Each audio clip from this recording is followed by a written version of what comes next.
Right guys, how are we doing? Bit different today. I need to make some stain sample finishes. It's predominantly for the ReadyPly Birch Shells that I make. I want to just showcase some of the stains and how the birch looks once it is stained. So I have cut some birch. This is the birch I use for the ReadyPly. Haven't sanded them or anything yet. I've just cut them to size from offcuts, and my plan is to have them like that basically. So they'll be stained. I'll put a coat of oil on them and then display them like that, so I can take a picture of them, and they can be shown alongside the shells, because I'm making some packs, some shell packs that'll be sort of ready to go, pre-finished.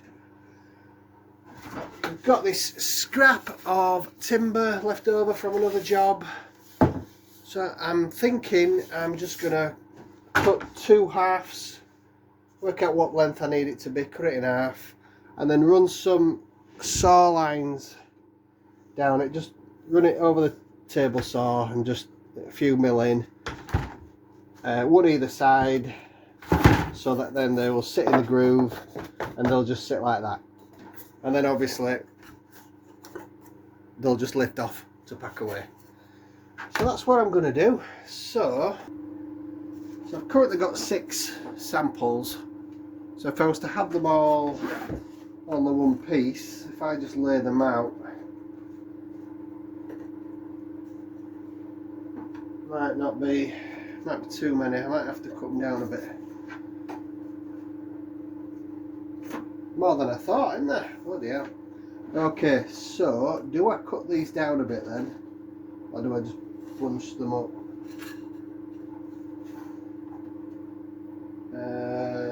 How much wood have we got?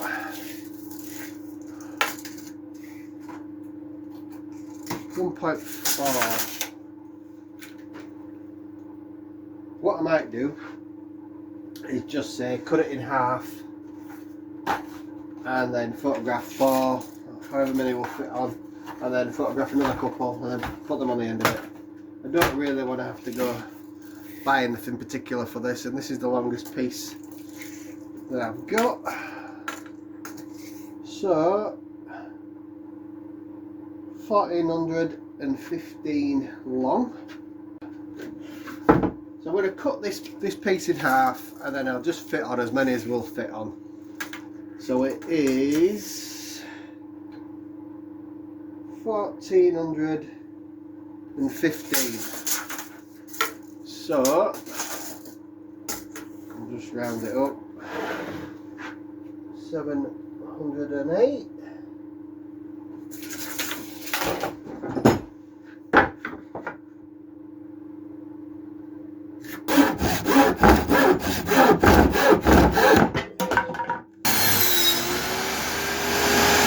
Well, as you can see then, I didn't take that into account. The riving knife on this cheapo table saw isn't flush with the top of the blade, so the timber won't pass over it.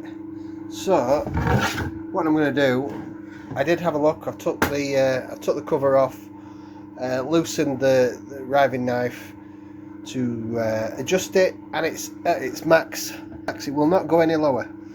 So I could take it off, but then I'd have to put it back on, because I do find it really handy. I don't necessarily need it for its usual job, because I don't tend to cut this sort of stuff. I'm rolling shells around it, but I find with the riving knife it just guides the shell along and keeps the cut nice and straight, rather than keeping the wood open to stop it pinching like if you're cutting traditionally. But I want to keep it on, therefore I can't be bothered taking it off. So instead I'm just going to go to where it'll cut to, and then cut along, and then do another one, cut along, and just do them individually. It makes no odds to what I'm trying to do. It just means I'm just doing a few more processes, but I'm not really fussed. I'd rather keep the riving knife on. So I'm going to do that, and when I come back I'll have lots of these, and we'll put the ply in it and see if it works as I intend it to.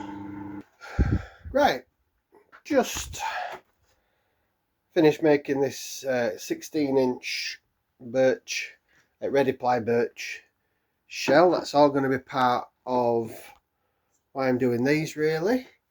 This is back on the sample finishes. I've cut these, I've just done 3. Found a scrap bit of MDF.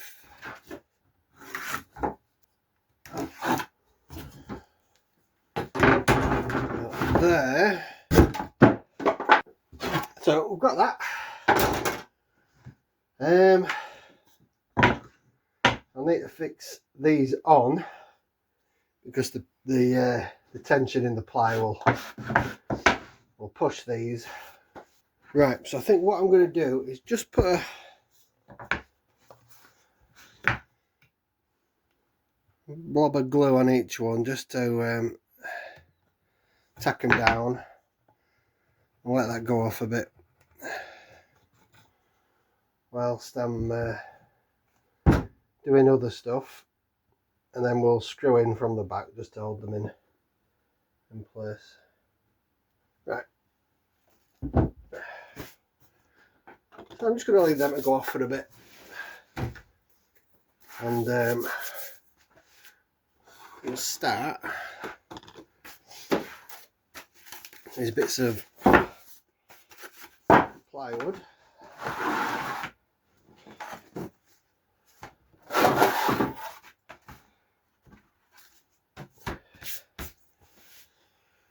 And I want them to be sanded to the same as they would be if they were on a kit or on a shell, because that's how they are going to be sanded.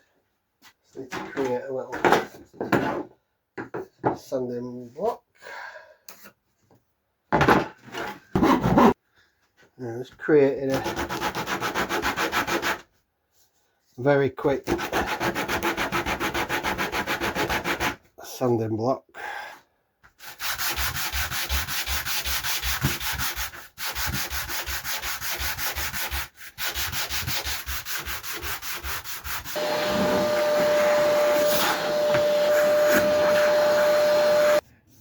So this is black, obviously. I struggle sometimes thinking what finishes are going to go down well, and not necessarily the ones in my head where I think that looks amazing, that's going to go down really well. They tend to be the ones that don't. So I'm going with a tried and tested, guaranteed. Most people like a black. It's inoffensive. It's standard drum colour.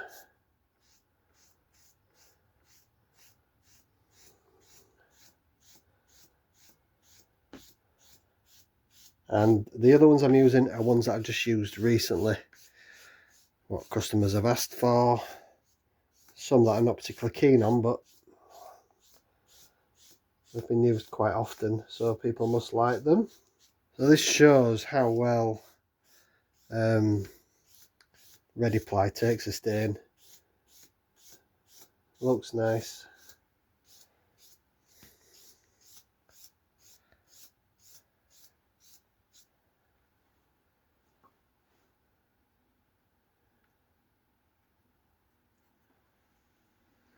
That's the first coat.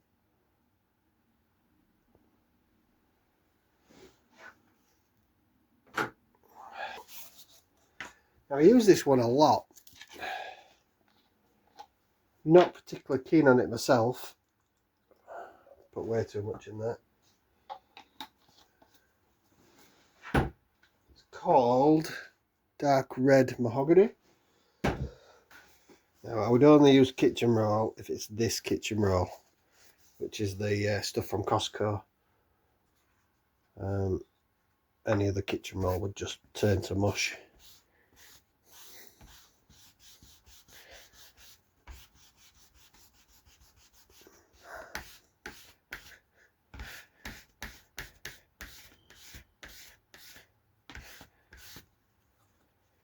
Now, it does take a few coats, this one, to come its sort of true colour. But yeah, like I say, this is one I'm not particularly keen on. There you go, that's that one. Now this one I do like, and I do like these stains by Bulgers as well. I think they go on really nicely.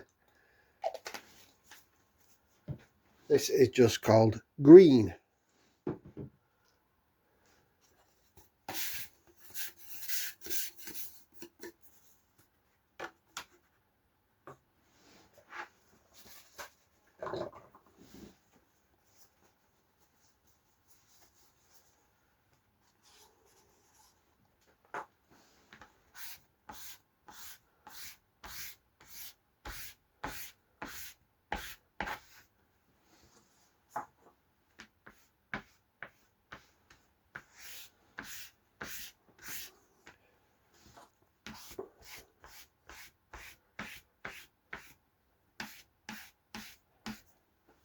Now that to me is a nice colour, which means you'll probably tell me it's bollocks. And it looks on camera, it certainly looks like it's a bit darker than it actually is. It's a bit more vibrant than what I can see on the screen anyway. But it's sort of the closest to like the British racing green colour. I've done a few kits in this over the years. There, that is the number 3.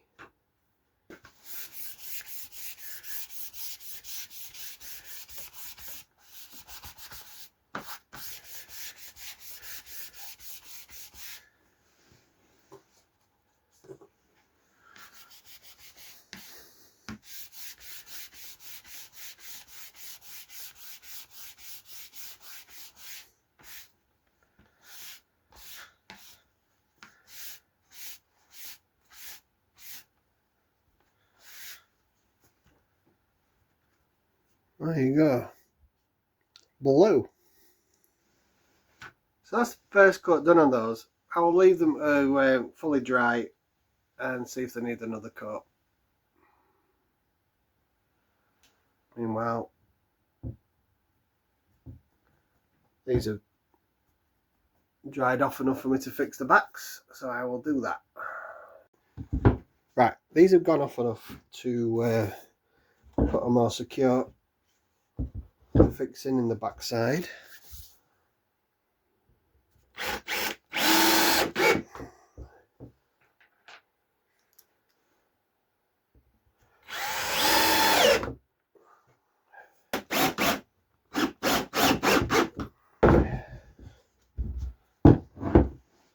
Right, there we go. That's the little holder ready. These colours are drying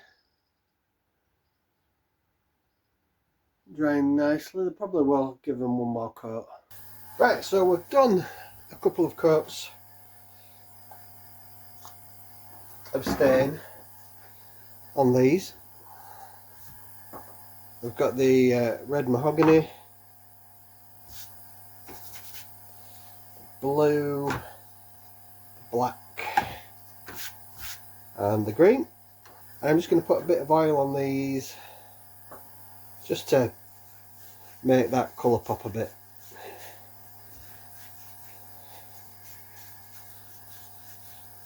So it reflects more what it would look like on an actual drum when it's finished.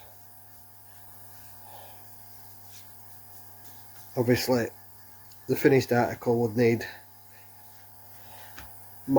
considerably more coats. I'll leave these just to go off a little bit and then we'll wipe it off.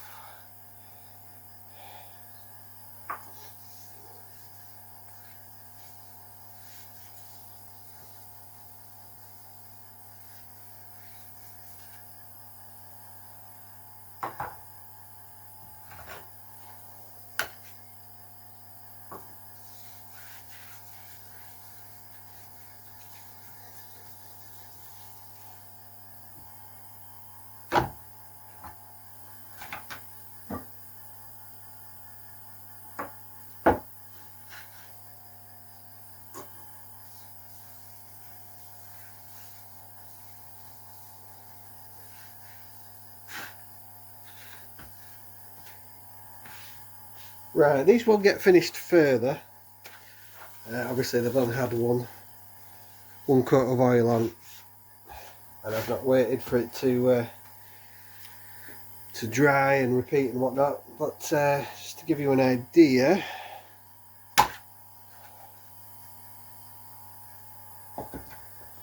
you should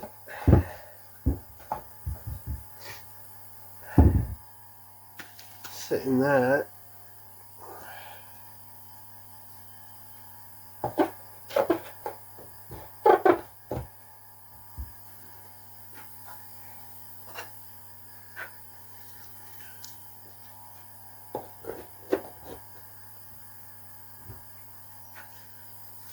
Like so.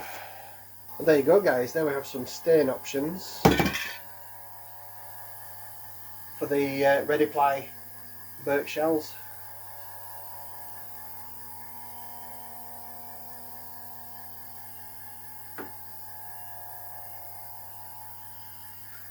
Come on, take that one out.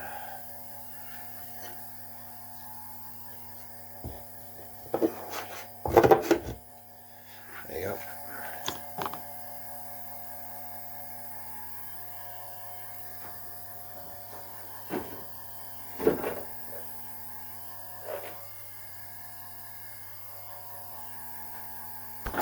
I'm just working on separately a paint option. This will get lacquered shortly. Well, there you go guys, something a little bit different this week. Thanks for watching, and I'll see you on the next one. Don't forget to like and share and subscribe and all that jazz, and well, ta-ra!